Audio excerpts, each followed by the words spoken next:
Hello everyone. आज हम लोग वेक्टर का ये जे एडवांस में क्वेश्चन पूछा है 2018 में। इस क्वेश्चन को देखते हैं, बहुत ही आसान है। यहाँ पर दिया हुआ let vector a and b be two unit vector such that a dot b equal to zero. A dot b equal to zero है, इसका मतलब दोनों क्या है, दोनों के बीच का एंगल कितना रहा होगा, 90 डिग्री रहा होगा। सारे कंसेप्ट को हम लोग बारी बारी से लिखते चलेंगे।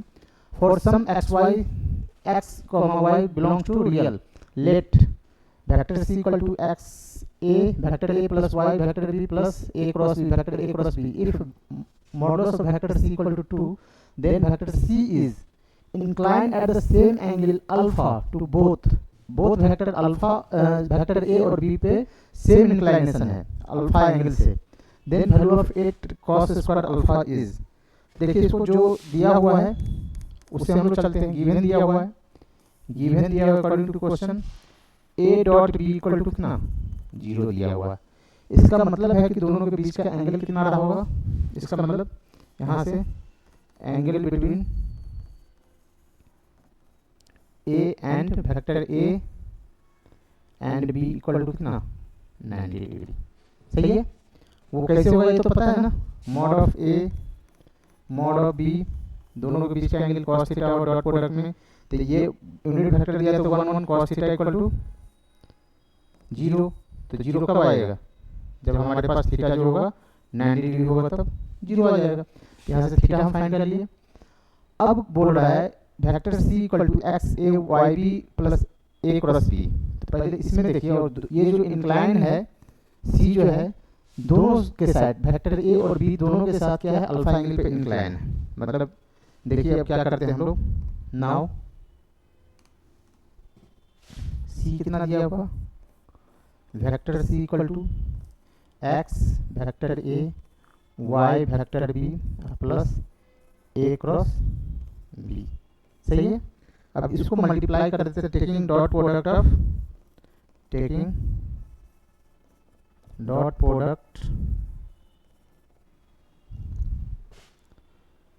Of vector a both side, dot product by vector a both side. अब इसको डॉट प्रोडक्ट कीजिए, ए डॉट सी एक्स, ध्यान दीजिएगा वेक्टर ए डॉट ए, दोनों के बीच का एंगल कितना हो जाएगा, 0 डिग्री। तो ये क्या हो जाएगा 1, और plus y vector a dot B plus a dot A cross b vector a cross b. यहाँ पर देखिए ए डॉट सी हम निकाल रहे हैं, ए डॉट सी, ये दोनों के बीच का एंगल कितना रहा होगा, क्योंकि ये जो यूनिट वेक्टर दिया हुआ है ये यूनिट वेक्टर है, दोनों के बीच का एंगल 0 डिग्री आ गया यहाँ पे।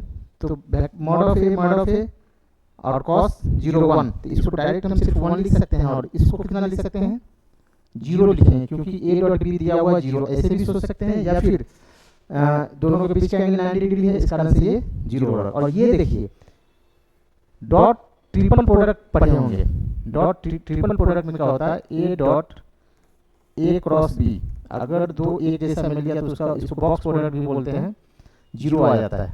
जैसे vector a b equal to 0, इस चीज को आप ब्रैकेट में रखिए, ठीक है, ये 0 आ गया।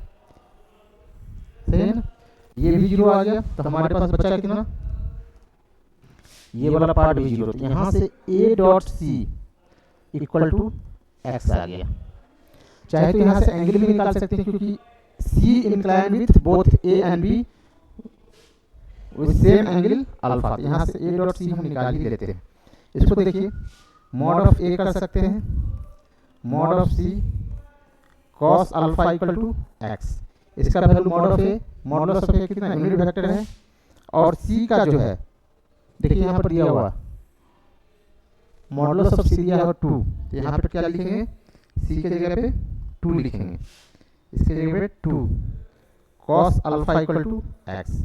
यहाँ से बोल सकते हैं कि x equal to 2 cos alpha आया। Clear, x equal to 2 cos alpha. फिर देखिए जो हमारे पास जो वेक्टर सी है, इसको ये जो इंक्लाइन जो है बी से भी है, वेक्टर बी पे भी वो सेम एंगल से इंक्लाइन है, तो इसमें आप टेकिंग डॉट प्रोडक्ट यहाँ पे लिखेंगे now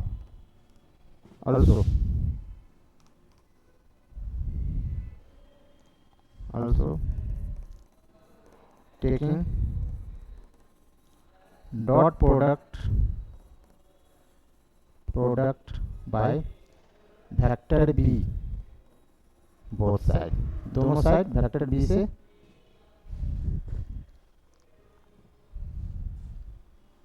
taking dot product by vector b। अब देखिए b डॉट c कर देते हैं या c डॉट b। यहाँ पर इस वाले केस में क्या है कि a dot b equal to b dot a भी रहेगा। वेक्टर क्रॉस प्रोडक्ट के केस में माइनस साइन आ जाता है, लेकिन इसमें सेम रहेगा। तो b dot C equal to क्या लिख सकते हैं, इसमें हम मल्टीप्लाई कर रहे हैं, डॉट प्रोडक्ट लिखते हैं एक्स बी डॉट ए या A dot B plus Y dot B plus B dot A cross B. आया? अब इसको क्या लिखेंगे, यहाँ पर a डॉट बी का वैल्यू हमारे पास ऊपर में दिया भी है कितना, 0। ये पार्ट तो 0 हो गया, और ये कितना हो जाएगा y, और ये वाला पार्ट कितना हो जाएगा 0 हो जाएगा, क्योंकि अभी हम पढ़े हैं बॉक्स प्रोडक्ट में जानते हैं कि दो अगर एक सेम जैसा हो गया, जैसे यहाँ पे a और a सेम जैसा था 0 आ गया, यहाँ भी b और b रिपीट हो रहा है, इसका आंसर 0 होगा, क्योंकि हम लोग वेक्टर डॉट ट्रिपल प्रोडक्ट में पढ़े हैं ये। ठीक है, तो यहाँ से आपके पास क्या आ गया, ध्यान दीजिए, यहाँ से हमारे पास आ गया B dot C equal to Y, B dot C equal to कितना वाई। अब इसका डॉट प्रोडक्ट ये है, दोनों के बीच का एंगल कितना है alpha, mod of B mod of C cos alpha equal to Y. सही है। अब यहाँ देखिए इसका भी वैल्यू 1, मॉड सी कितना है 2 cos alpha equal to Y. यहाँ से भी आपके पास y इक्वल टू कितना आ गया 2 कॉस अल्फा। कहने का मतलब कि x और y दोनों का वैल्यू यहाँ पे हम लिखते हैं, देखिए यहाँ पे, चलो उसको ऊपर ही करते हैं, ध्यान दीजिए यहाँ पर क्या हो गया, x का वैल्यू, x किधर गया, ये x equal to 2 cos alpha और y इक्वल टू भी 2 cos alpha, therefore x equal to y equal to 2 cos alpha लिख सकते हैं, दोनों सेम आ गया। सही है, x equal to y equal to 2 cos alpha, दोनों इक्वेशन से इसको बोलना है, बोल दीजिए फर्स्ट। अब क्या करते हैं, हमको जो फाइंड जो करना है, क्या करना है 8 कॉस स्क्वायर अल्फा। तो अब जो है हमको जो फाइंड करना है तो वो आएगा कहाँ से, यहाँ पर ये mod of C equal to 2 दिए हुए, अब इसी से हम चलेंगे। वेक्टर सी इक्वल टू कितना दिया हुआ है, वेक्टर सी इक्वल टू यहाँ पर गिवन है vector C equal to x A Y B plus A cross B. अब यहाँ पर ए क्रॉस बी जो दोनों वेक्टर के बीच का एंगल कितना है यहाँ पर हमारे पास बताइए तो, ए डॉट बी अगर 0 है तो इसका मतलब 90 डिग्री है, तो ए क्रॉस बी कितना हो जाएगा, A cross B mod of A mod of B sine 90 degree हो जाएगा, थीटा दोनों के बीच का 90 डिग्री, ये कितना हो जाएगा 1 1 और ये 1, मतलब ए क्रॉस बी का जो मॉड हम लेंगे, मॉड की बात कर रहे हैं, ये 1 हो जाएगा। सही है। अब यहाँ से क्या करें, मॉड ऑफ सी स्क्वायर कर देते हैं, X square plus Y square, और इसका जो स्क्वायर जो करेंगे ए क्रॉस बी पॉजिटिव रहेगा, स्क्वायर जो करेंगे तो यहाँ से हमारे पास क्या है, एक्स स्क्वायर के एक्स इक्वल टू वाई है, तो 2 कॉस अल्फा का होल स्क्वायर, 2 कॉस अल्फा का होल स्क्वायर, और इस वाले पार्ट में यहाँ से हम रख सकते हैं 1 का स्क्वायर, 1 हो जाएगा, ये कितना हो जाएगा 4 cos square alpha plus 4 cos square alpha plus 1। ये सी का वैल्यू कितना है 2 का स्क्वायर 4, सी का वैल्यू कितना दिया हुआ है 2 दिए हुए, 2 का स्क्वायर यहाँ पर लिख देते हैं डायरेक्ट 4, ये हमारे पास आ गया 4। सही है। अब देखिए क्या करते हैं, यहाँ से 4 माइनस 1 और 4 कितना होगा 8 कॉस स्क्वायर अल्फा हो गया, तो ये 3 equal to 8 cos square alpha, therefore 8 cos square alpha equal to कितना आ गया 3।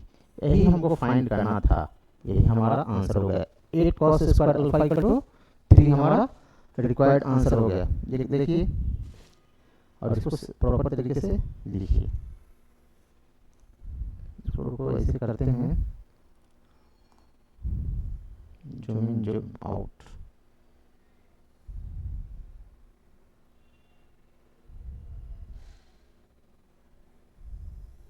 नहीं हो पाएगा ना, कोई बात नहीं।